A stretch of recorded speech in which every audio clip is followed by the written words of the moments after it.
You are listening to the Drink Less Lifestyle podcast with Dr. Sherry Price, episode number 168.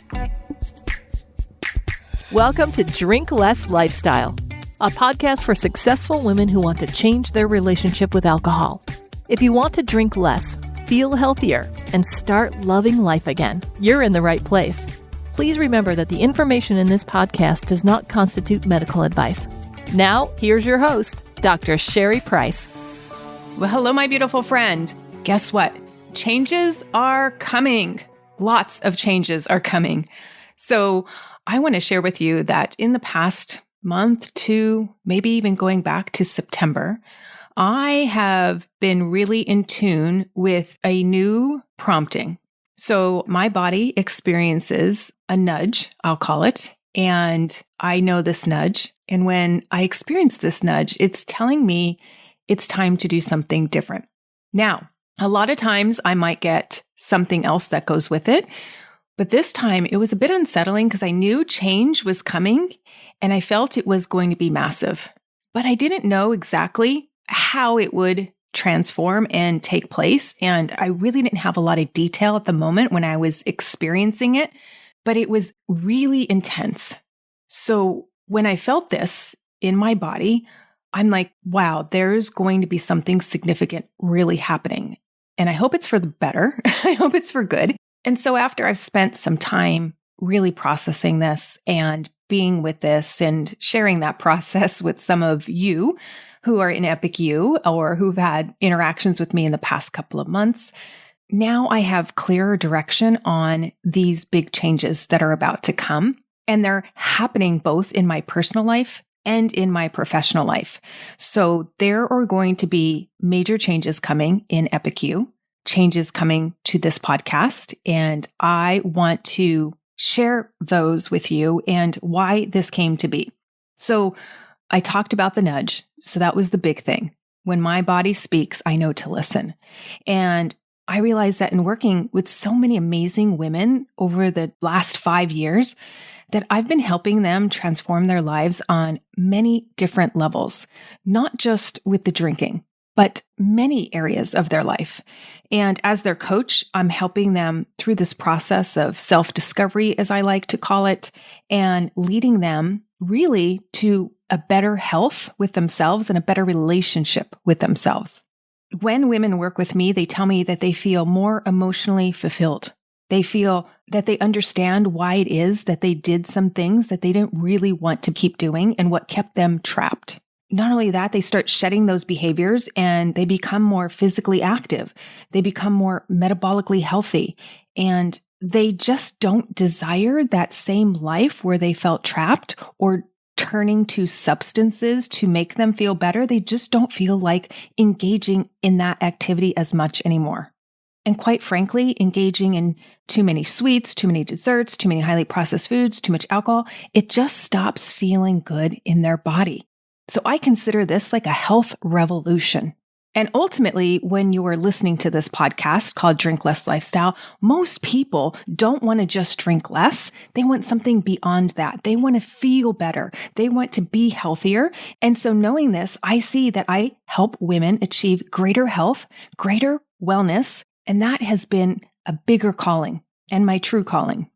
And it's why I started this podcast, right? To help women so that they could get and have better health. So in the new year, you will be seeing me roll out some pretty big changes. And I think change is good, right? As we age, we change. Our bodies change. What we like and what we dislike may change. What we do for fun may change. We get new interests. We try new things. And so I believe change is required for us to grow. So I will be changing a lot. I will be pivoting on this podcast, and I will keep you abreast of those changes. I will be pivoting and making changes to my EPICYou program to make it even more epic, and I'll be starting a new Facebook group. I realize that I am on a mission to help women with their health and their wellness. And I know I can serve you at a higher level in this area.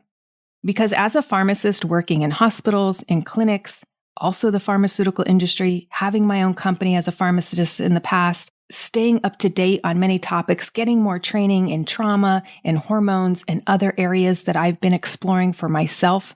And I have all this knowledge now that I want to impart to you and help you and share with you so that you could be empowered to take the best care of your health, mind, and body. So I'll be sharing this information and providing this information on things like how to fuel your body so that it is healthier and that you grow healthy cells and that we can function and move in our later years, and how we navigate different life stages, and really how to take care of ourselves holistically and mentally. And I love talking about drinking less, and I love talking about breaking up with habits that no longer serve us, but I know I can offer you so much more. And when you see that you're getting greater health, it just makes the process of drinking less or reducing highly processed foods so much easier. Or maybe you're so stressed out that you don't even know where to begin and you feel overwhelmed. I want to provide you with tools to make it simple and easy for you to execute. Because that's what we really want, great health in this life. We want to live epically. And we want to make sure that we're making choices that support our health and our wellness. So my friends, you will be seeing changes beginning in the new year. And I'm so excited to bring those changes and manifest those changes and roll them out. And I hope you'll join me on this journey. It's my next evolution, and I hope it'll be your next evolution.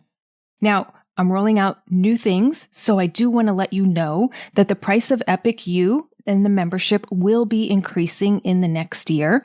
So if you've been on the fence or you're considered joining, now would be the time that you can lock in that lower rate. And so I wanted to provide you with that knowledge so you have the opportunity in the next few weeks to get in on the lower rate if you were thinking about joining EPICYou. It is going to be more epic come January 1, and I can't wait to share with you all of the changes we are making in EPICYou to have epic health. And even if you don't decide to join us in the membership, I hope you come along for this epic ride on this podcast. So cheers to change, cheers to EPICYou and epic health. And so stay tuned for more details.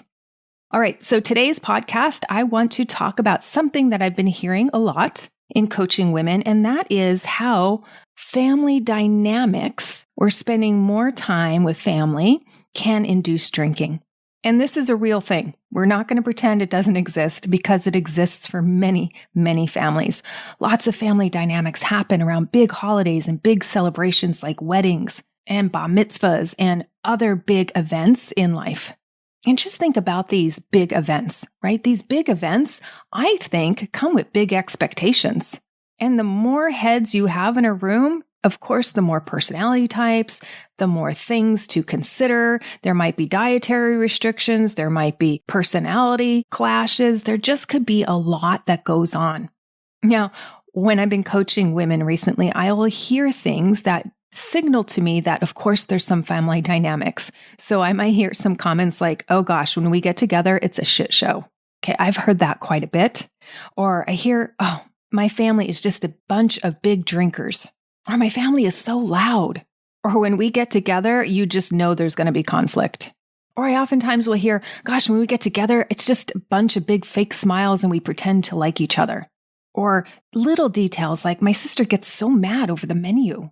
And so I share some of the common ones that I've been hearing recently, but I want you to really consider the ones that you talk about and the ones that enter your mind. Because it's not just the expectations, but it's also the stories that we have running in our mind. And the reason to look at it is really to see the actions that we do, which a lot of times when we get around family, we just feel like we have to drink. We need to drink to tolerate people. We need to drink to get through the day. And so I just want to take a step back and talk about a recent webinar that I did inside the membership of EPICYou.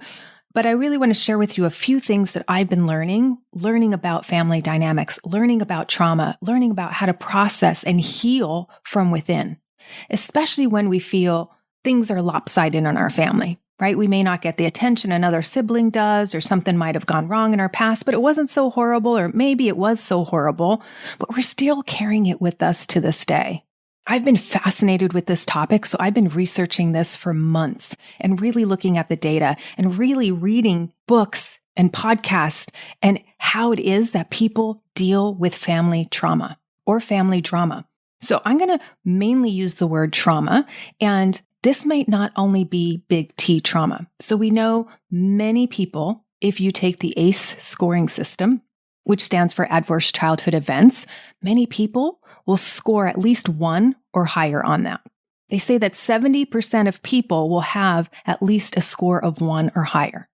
Now, that's just the major traumas, but there are many minor traumas or more little traumas, and I don't even like to categorize them as major and minor because a trauma is a trauma, and a trauma does get stored in the body.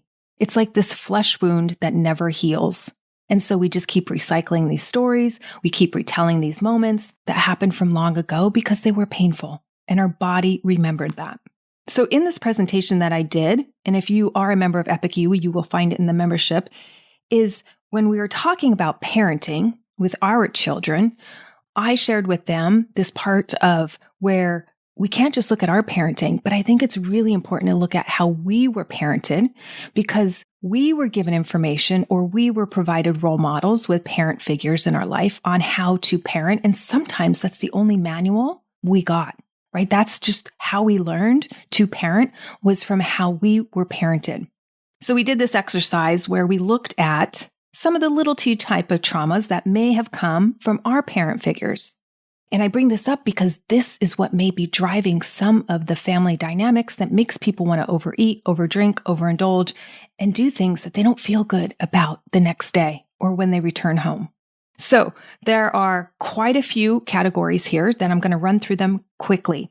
So when I run through these criteria, I want you to know that over 90% of us Americans would score at least 1 on this criteria that I'm going to read to you. So we may have had parent figures who has caused us trauma by having a parent who denies your reality. So this parent may say, oh no, that's not important, or they ignore your feelings, or you try to convey something that was really meaningful to you and they just ignored or denied your reality. That's not really true. That really didn't happen. Another trauma presents as having a parent who does not see or hear you. Maybe they're so wrapped up in their own lives or wrapped up in their jobs or their careers that you felt unseen and not heard in your own home. Another one is having a parent that vicariously lives through you and wants to shape and mold you. They want you to go out for these activities. They want you to make the cheerleading team because they did or they didn't get to make the cheerleading team, right? So they're living vicariously, or they wish they spoke a second language. So now they're making their children learn a second language or play a certain instrument or become a doctor or a lawyer or whatever it is, but they're living vicariously through the child rather than really understanding what the child is interested in, what the child wants to do, what the child really came to this earth to do. What lights them up? What are they passionate about? And so I know that this happens for a lot of people. And then they store this trauma thinking, oh, well, I have to do this career, or I have to do things this way, or put on a party this way to get my mother's approval, or to get my father's approval, or to get somebody else's approval. So we become people pleasers when we have these kinds of messages sent to us from early childhood. Or maybe you grew up with a parent who didn't really model boundaries. They said yes to everything, and they didn't really take care of themselves. Or another one is having a parent who's overly focused on appearance. How do we look when we leave the house? How do we look when we go to church? How do we look when we're out in society? And really focusing on outward appearance. Another one is having a parent who cannot regulate their emotions. And I really want to stop here a minute and just recognize we didn't have the bandwidth of literature that we have now. We didn't have the research. I know my daughter now gets social emotional skills taught to her in school, which is so amazing. I know our parents didn't get that. Our generation barely got that. And so they might have rage and shouts of anger and maybe doing other things that feels good for them to just discharge their anger at the child or at you. Or it could be the other way. It's the parent that doesn't know what to do with the anger or doesn't know what to do with their disappointment, so they just ice you, right? You get the silent treatment, or they slam doors, or they just go away and won't speak to you for hours or days. And then another one is having a parent who overshares, gives away too much information, right? Maybe you're a young child and at 7 you were told something and then it was oversharing on the parent, and then you felt burdened by this information. So maybe a parent lost their job and they say, we have no money. And so the child then feels obligated to go out and make money or to care for a sibling. or to take on more of a parent role for the house or more of an emotional role for the house than that little child was ready to do. So I bring this all up because when we get back to our nuclear families, when we go back to these events, some of this may be a trigger for why we overdrink, why we overeat, why we feel it's so stressful, why our bodies tell us this just doesn't feel good. So I need to escape with food and feel better. I need to escape with some drinks to numb because this just doesn't feel good in my body. And that's all trauma is, right? Is just stored emotions that we have in our body. So we need to learn to process those out. Otherwise, we keep carrying them. So again, I just want to say it's no surprise many of us get triggered by family. I would actually go as far as to say that it would be surprising if you didn't get triggered by family. Now, not everybody gets triggered to overdrink or drink excessively or eat excessively, but just notice, again, how your body feels. So that's one part of the process, right? And then the next part of the process is really looking at the repeating stories that keep coming up in your mind, especially the ones that aren't helpful. So every time we get together, it's a shit show. Every time we get together, there's a family discord and discontent and argument, right? Really look at those repeating stories that keep coming up because notice how they feel in your body when you think them. A lot of times people tell me they feel annoyed. They feel sad. They feel depressed. They feel like they just have to get through this event. Like there's such a negative feeling in their body in the anticipation of the event, let alone when they get to the event. So all that anticipation of that stress, of that negative stress on the body is coming from these repeated stories. And that's why I think doing this work is so important because it's not to change the story to let the parent off the hook or some other family member off the hook. The whole point of doing this inner work is so you can let yourself feel better. It's really to change how you feel about this whole process, right? It's not just on the day that you meet with family, but how do you feel leading up to it? That anticipation period. How does that feel in your body? The day you're there, how does that feel in your body, right? The whole reason to do this inner healing work is so that you can feel better throughout the entire process, before, during, and after. And really, isn't that why we turn to alcohol or sweets or more cookies is really just to feel better, for that quick hit of feeling good? But what if we can do that for ourselves and truly heal? Because we know no amount of alcohol that we drink is going to heal. In fact, drinking alcohol prevents inner healing. It does, because we can't get to our emotions. We become blocked off. We become apathetic. We become saying, oh, that doesn't matter. But yet, we're still sad or angry inside.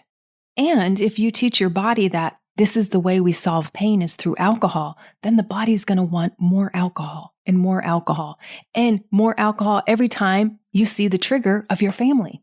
This is why I call it family-induced drinking. Because if there's hurt or pain or some trauma there, it's going to keep resurfacing until it's healed. It's this active flesh wound that is still bleeding, but we can't stop the bleeding with alcohol or food. It just doesn't work. It's not how the body heals. So not doing this work, I feel, puts someone into just the victim mode where they feel powerless.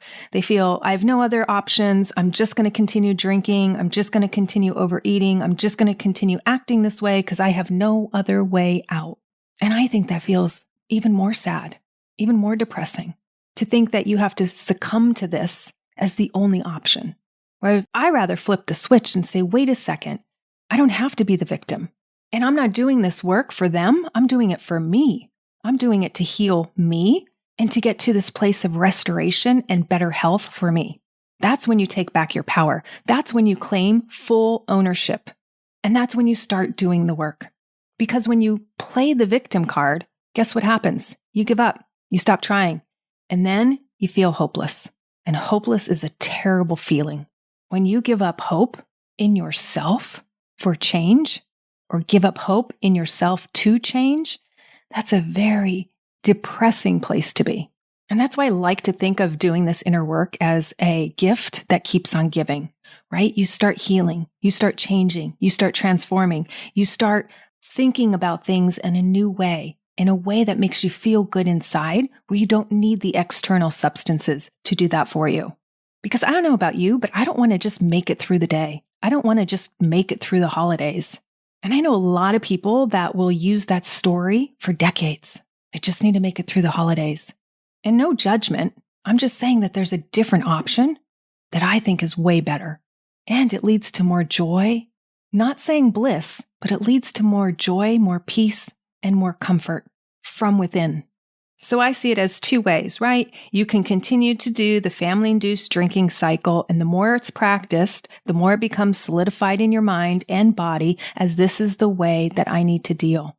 Or you can choose the other way, which is to change and break that cycle, to heal from within, doing that inner work, which means, yes, taking the time to do the inner work for your best health, for your best wellness. And when you do this inner work and you get the healing and start getting more and more healing, it sets you up to enjoy your life more, to enjoy yourself more, and ultimately enjoy your family more. So with that, I want to leave you that I believe in healing. We know that alcohol doesn't heal. We know it prevents healing. It takes us more away from ourselves. It leaves that flesh wound still oozing. But you could take the path of healing, doing the inner work that's needed for more joy, for more peace, for more comfort. There are trauma-trained therapists, there are specialists in this area, and there's tons of other modalities if therapy doesn't feel right to you. But getting to the root of the trauma and the pain and healing that, and finding the right resource that will work for you. Because bottom line is, no one makes you drink too much. And oftentimes, it comes from the stories we keep in our head and the trauma that we store in our body. And once we heal and change our thoughts, our actions to do the right thing, the healthy thing, becomes so much easier. Okay, my friend, that's what I have for you today. Wishing you a healthy, healing season. Thanks for tuning in, and I'll see you next week. If you want to change your relationship with alcohol and with yourself, then come check out EPICYou. It's where you get individualized help mastering the tools so you can become a woman who can take it or leave it and be in control around alcohol in any situation. EPICYou is the place for women who want to be healthy, confident, and empowered to accomplish their goals and live their best life.